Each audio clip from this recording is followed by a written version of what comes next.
Ассалаумағалейкум ағайын. Алғашқы жауған ақ қардай адал ниет арым бар, қазақ болып туғанмын, ысық деген қаным бар. Жақсы сөйлесем бұл тойда арқамнан менің қағымдар, кемпірің бар, шалың бар, сөзіме құлақ салыңдар. Орынбек деген мен балам, мырзалар мен ханымдар. Енді негізі жалпы сценарий жазған кезде кемпір шал деген негізі қоспағандарымыз дұрыс. Өздеріңіздің ата-әжелеріңіз бар еді, кемпір шал деген былайша айтқанда төмен дауыс негізі. Сыйламағандық болып тұрады. Сыйламағандық кәдімгі. Кемпір шал ғой деген сияқты. Бауыржан Момышұлының кітабын оқысыздар ма, білесіздер ма? Шал деп кімді айтады? Ақсақал деп кімді айтады? Қария деп кімді айтады? Ақсақал деп кімді, абыз деп кімді айтады мысалы да? Бұл шал деген әшейін бір семьяда ошақ қасы отбасында қалып қойған, сол бір кемпірінің сол есінде қалған сондай адамды айтады.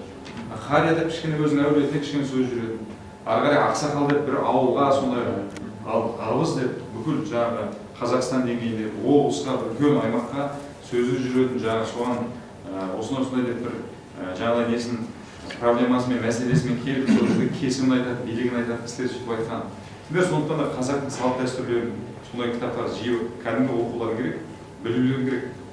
Өйткені сіздер ведущий болып тамада болып елдің алдына шыққаннан кейін сіздердің мақсаттарыңыз сөздің құдіретін ойнату, сөздің құдіретіне жете білу мысалы.